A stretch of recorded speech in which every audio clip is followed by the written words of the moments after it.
Hi friends, இந்த washing machine பார்த்திங்கன்னா IFB பிராண்டோடது. இந்த வாஷிங் மிஷின் வாங்கி பார்த்திங்கன்னா கிட்டத்தட்ட 10 வருஷம் ஆகிடுச்சு. இந்த 10 வருஷத்தில் பார்த்திங்கன்னா 2 வருஷத்துக்கு ஒரு தடவை ஏதாவது ஒரு ப்ராப்ளம் வந்துகிட்டே இருக்கும். ஸோ இப்போ பார்த்திங்கன்னா ட்ரம்மில் ப்ராப்ளம்ன்றது ஒரு 15 டேஸ் முன்னாடி தான் வந்து கண்டுபிடிச்சேன். இப்போ பார்த்திங்கன்னா உங்களுக்கு தெரியும், ட்ரம்மு வந்து சுற்றுறது ரொம்பவே கஷ்டமாக இருக்கும். சுற்றுறப்போ பார்த்திங்கன்னா ஒரு நாய்ஸ் வரும். ஸோ எவ்வளோ டைட்டாக இருக்குது பாருங்கள். துணி போட்டு லாஸ்ட்டு ஸ்பின்னு வரப்போ பார்த்திங்கன்னா நாய்ஸ் வந்து ரொம்பவே அதிகமாக இருந்தது. என்னடா நாய்ஸ் ரொம்ப அதிகமாக இருக்குதுன்னு சொல்லிட்டு ஓப்பன் பண்ணி லாஸ்ட்டாக பார்க்குறப்போ தான் ட்ரம்மில் ப்ராப்ளம்ன்றதே கண்டுபிடிச்சோம்.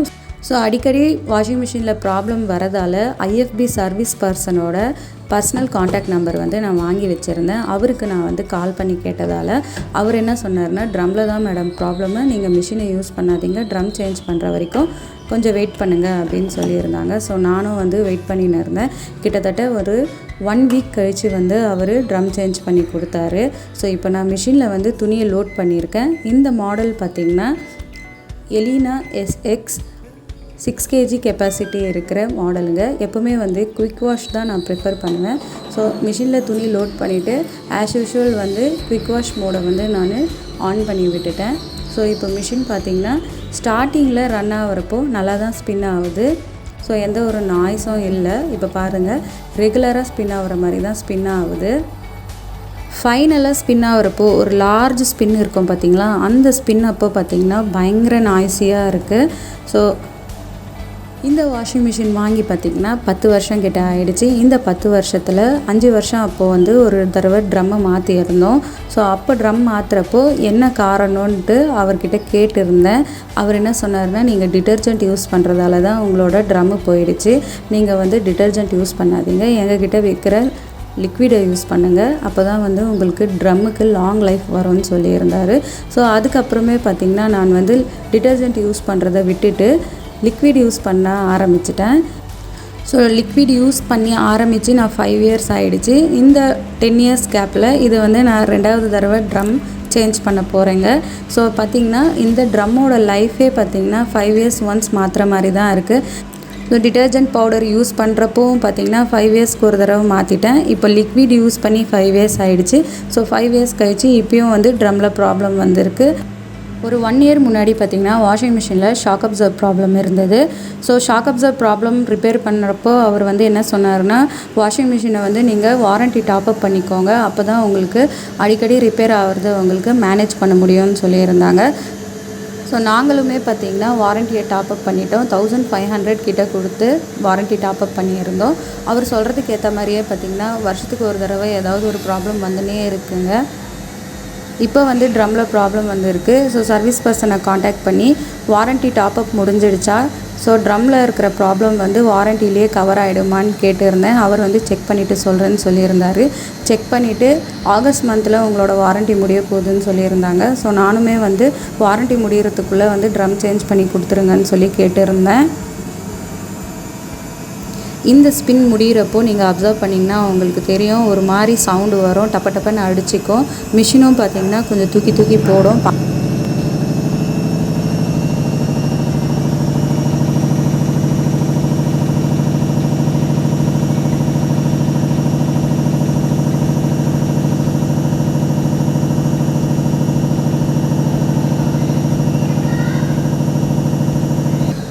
சர்வீஸ் பர்சன்கிட்ட லிக்விட் யூஸ் பண்ணியும் என்னோடய ட்ரம்மு வந்து போயிடுச்சு, எதனால் போயிடுச்சின்னு கேட்டதுக்கு அவர் என்ன சொன்னாருன்னா, ஸோ தண்ணியில் தான் ப்ராப்ளம், உங்களோட தண்ணி வந்து ரொம்ப உப்பு தண்ணியாக இருக்குது, அதனால தான் உங்களோட ட்ரம்மு போயிடுச்சு.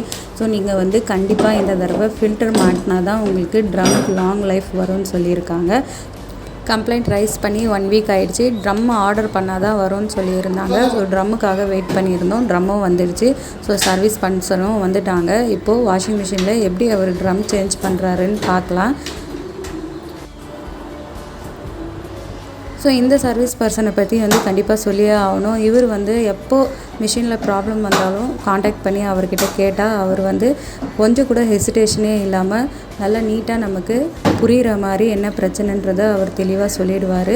ஸோ ரொம்ப மேஜர் ப்ராப்ளமாக இருந்தால் வீட்டுக்கே வந்து அவர் சரி பண்ணி கொடுத்துருவார். ஸோ ட்ரம்மு இதுதாங்க புது ட்ரம்மு. ஸோ என்னோடய ஹஸ்பண்ட் வந்து அவர்கிட்டே போய் கேட்குறாரு ட்ரம் எதனால் போயிடுச்சுன்ட்டு. இப்போ பாருங்கள் அவர் என்ன ரீசன் சொல்கிறாருன்ட்டு. ஏஜிங்கால் தான் போயிடுச்சு. ஃபில்டர் போட்டு யூஸ் பண்ணுங்க சார். ஃபில்டர் போனால் உங்களுக்கு ட்ரம் பேக்கப் வராது. வாட்டர் கொஞ்சம் ஸ்கேலிங்ஸ் அதிகமாக இருக்குது, சால்ட்டி வாட்டர் இல்லை அப்படின்னா ஃபில்டர் போட்டு தான் வச்சுக்கோங்க. ஃபஸ்ட் டைம் ட்ரம் சேஞ்ச் பண்ணுறப்போ டிட்டர்ஜென்ட் பவுடரால் தான் உங்களுக்கு ஸ்கேல் ஃபார்ம் ஆகிருந்ததுன்னு சொன்னார். இப்போ செகண்ட் டைம் ட்ரம் சேஞ்ச் பண்ண போகிறோம். இப்போ வந்து தண்ணியில் பிரச்சனைன்னு சொல்லியிருக்காரு, ஃபில்டர் மாற்ற சொல்லியிருக்காரு. ஸோ ஃபில்டரும் இந்த தடவை மாட்டிடலான்னு சொல்லிட்டு முடிவு பண்ணிட்டோம். ஃபஸ்ட் டைம் ட்ரம் சேஞ்ச் பண்ணுறப்போ பார்த்திங்கன்னா எங்களுக்கு வாரண்ட்டி கவரேஜ்லேயே அவர் வந்து சேஞ்ச் பண்ணி கொடுத்துட்டாரு. ஸோ இந்த வாஷிங் மிஷினுக்கு 5 இயர்ஸ் வாரண்ட்டி சொல்லியிருந்தாங்க. ஸோ இந்த 5 இயர்ஸ் முடிகிறதுக்குள்ளேயே வந்து ட்ரம்மில் ப்ராப்ளம் வந்துட்டு இருந்தது. அதனால் வாரண்ட்டி கவரேஜ்லேயே ஃபஸ்ட் டைம் வந்து ட்ரம்மை வந்து சேஞ்ச் பண்ணிட்டாரு. நம்ம எப்போ ட்ரம் சேஞ்ச் பண்ணுறாலும் பார்த்திங்கன்னா உங்களுக்கு வாரண்ட்டி கவரேஜ் இருந்ததுன்னா ட்ரம்முக்கு மட்டும் வந்து வாரண்ட்டி கவரேஜ் இருக்கும். இந்த ரப்பர் டியூப் இருக்குது பார்த்திங்களா, அதுக்கு வந்து நீங்கள் தனியாக தான் மணி ஸ்பெண்ட் பண்ணி வாங்குற மாதிரி இருக்கும்னு சொல்லிடுவாங்க. ஸோ இந்த ரப்பர் டியூப் பார்த்திங்கன்னா கிட்டத்தட்ட வந்து 2000 ருபீஸ் கிட்ட வருது. இந்த ரப்பர் டியூப்புக்கு எப்போவுமே வந்து வாரண்ட்டி கவரேஜ் இருக்காது. இப்போ அந்த ரப்பர் டியூப் அட்டாச் ஆகி இருக்கிற பிளாஸ்டிக்கை வந்து கட்டிட்டாரு. பார்க்குறப்போவே உங்களுக்கு தெரியும் எவ்வளோ அழுக்கு சேர்ந்துருக்குன்ட்டு. ட்ரம்மோட நிலமையை பாருங்கள் எவ்வளோ அழுக்காக இருக்குதுன்னு சொல்லிட்டு. இது வந்து நியூ ட்ரம்முங்க. ட்ரம்மை சுற்றி சப்போர்ட் பண்ணி இருக்கிற பிளாஸ்டிக்லேயும் பார்த்திங்கன்னா ரொம்ப அழுக்கு சேர்ந்துட்டுருக்கு. இது எல்லாமே பார்த்திங்கன்னா அவர் ஆன்டி ஸ்கேல் டிட்டர்ஜென்ட் போட்டு க்ளீன் பண்ணிட்டாரு. இப்போ பாருங்கள் அவரே வந்து எல்லாமே நீட்டாக க்ளீன் பண்ணிட்டாரு. ஆன்டி ஸ்கேல் பவுடரை போட்டு ஒரு ஸ்க்ரப்பரை வச்சு நல்லா நீட்டாக க்ளீன் பண்ணிட்டாரு. இந்த ட்ரம்மை சுற்றி சப்போர்ட் பண்ணியிருக்கிற பிளாஸ்டிக்கையும் பார்த்திங்கன்னா ஆன்டி ஸ்கேல் டிட்டர்ஜென்ட் போட்டு க்ளீன் பண்ணிட்டாரு. இது வந்து புது ரப்பர் டியூபுங்க. இப்போது எல்லாமே அவர் ரெடி பண்ணிட்டாரு. இப்போ வந்து செட் பண்ண போகிறாங்க. ட்ரம்மை சுற்றி இருக்கிற பிளாஸ்டிக்கையும் பார்த்திங்கன்னா ஆன்டி ஸ்கேல் டிட்டர்ஜென்ட் போட்டு நல்லா நீட்டாக க்ளீன் பண்ணிட்டாரு. இப்போது ரப்பரை வந்து ஃபிட் பண்ணிகிட்டு இருக்காங்க.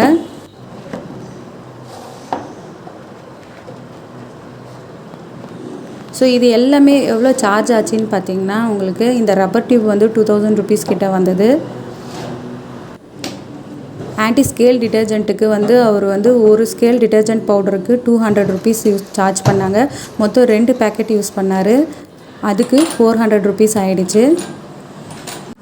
ட்ரம்முக்கு எக்ஸ்ட்ராவாக எந்த ஒரு சார்ஜும் அவர் கேட்கல. ஏன்னா நாங்கள் ஆல்ரெடி வாரண்ட்டி டாப்அப் பண்ணியிருந்தோம். வாரண்ட்டி வந்து 1500க்கு நாங்கள் டாப்அப் பண்ணியிருந்தோம்.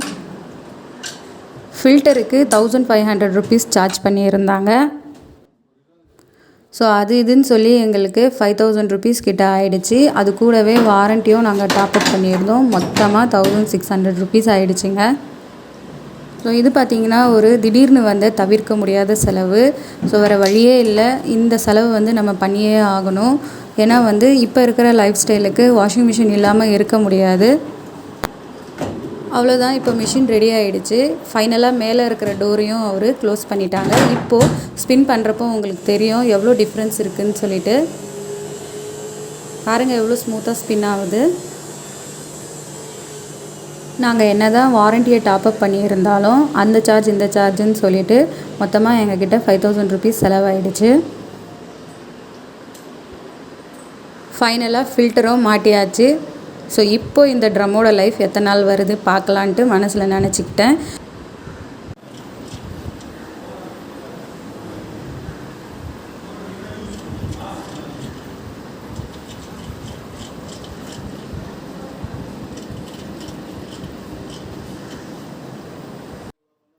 இந்த வீடியோ உங்களுக்கு கண்டிப்பாக யூஸ்ஃபுல்லாக இருக்கும்னு நினைக்கிறேன். வீடியோ பிடிச்சிருந்தா கண்டிப்பாக சப்ஸ்கிரைப் பண்ணிக்கோங்க.